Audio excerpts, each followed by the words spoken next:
Assalamualaikum warahmatullahi wabarakatuh. Nama saya Andra Rifkativa dan pada hari ini saya akan membacakan tugas biografi saya yang berjudul Anne Frank, Pemimpi dalam Sunyi. Memiliki nama asli Anneliese Mary Frank, namanya sudah tidak asing lagi di telinga para pecinta buku. Kisah hidupnya menjadi salah satu autobiografi paling dikenal sepanjang masa. Diadaptasi langsung dari buku harian atau diary-nya yang ia tulis selama berada di persembunyian. Anne Frank lahir pada 12 Juni 1929 di kota Frankfurt, Jerman. Merupakan anak kedua dari Otto dan Edith Frank yang berbangsa Yahudi. Anne Frank menjadi salah satu dari bukti kekejaman Nazi pada Perang Dunia Kedua, yang berhasil merenggut nyawa 6 juta masyarakat Yahudi. Pada tahun 1933, setelah naiknya Hitler, Anne Frank yang berumur 4 tahun pindah ke Belanda berserta dengan keluarganya.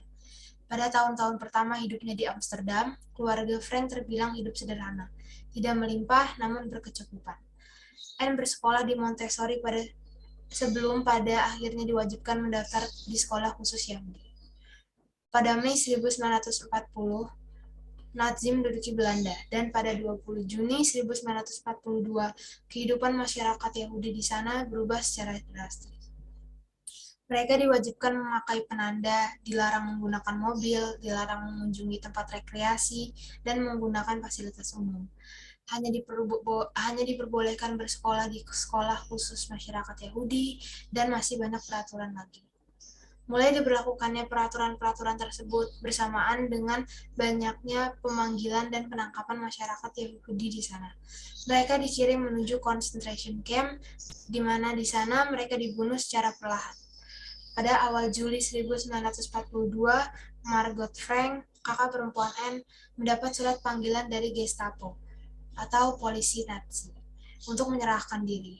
Namun, Otto enggan melakukannya dan memilih untuk bersembunyi di bagian loteng kantornya yang sudah ia persiapkan menjadi tempat persembunyian atau secret annex. Pada 6 Juli, Anne beserta keluarganya tiba di secret annex. Anne bersembunyi dengan keluarga Van Pels dan seorang teman dekat ayahnya, Fritz Pfeffer. Selama 2 tahun di persembunyian, Anne rutin menulis kesehariannya di dalam secret annex. Bagaimana mereka harus diam dan tidak membuat suara selama jam kerja di kantor bawah, agar tidak ada pekerja yang curiga. Dalam diary-nya, Anne juga bercerita mengenai hubungannya yang tidak baik dengan ibunya. Bagaimana sering terjadi pertengkaran di antara mereka.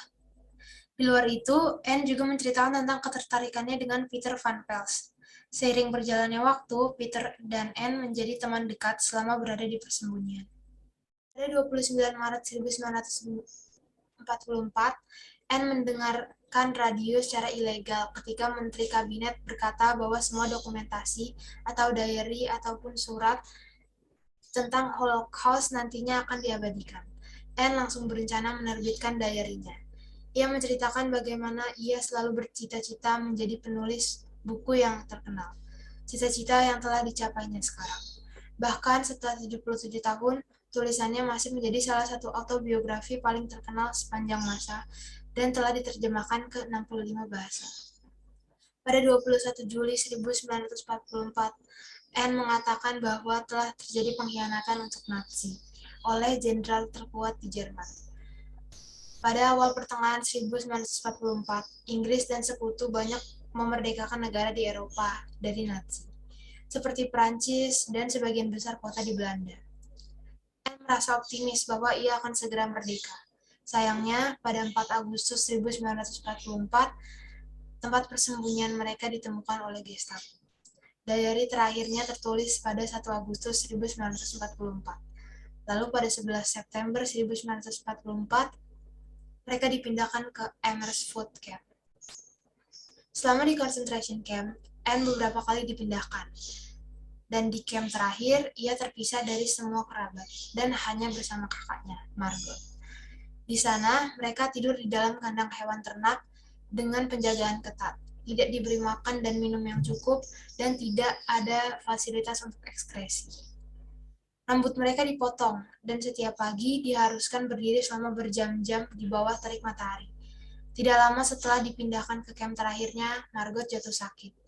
Tanpa tempat istirahat, perawatan, obat, maupun lingkungan yang buruk, kondisinya semakin memburuk. Anne harus merawat Margot yang tengah sakit dan tidak berdaya, hingga pada akhirnya ia turut tertular tifus yang diderita Margot. Tanpa perawatan, akhirnya pada Februari 1945 di Bergen-Belsen Concentration Camp, Jerman, Margot Frank meninggal dunia. Disusul dengan adiknya, Anne Frank meninggal dunia tidak lama setelah kematian sang kakak. Ibunya yang berada di lain concentration camp meninggal pada 1 Januari 1945. Peter Van Pels, sahabat Anne, meninggal pada 2 Mei 1945. 3 hari sebelum concentration camp tempat ia berada dimerdekakan oleh tentara sekutu. Meskipun jasadnya gugur menjadi korban kekejaman Holocaust, nama Anne Frank dan ceritanya masih dikenang dan dijadikan pelajaran hingga saat ini. Sesuai dengan cita-citanya, diary-nya yang ditemukan oleh sang ayah yang berhasil selamat diterbitkan. Hingga saat ini, autografi dirinya menjadi salah satu bukti sejarah paling dikenal.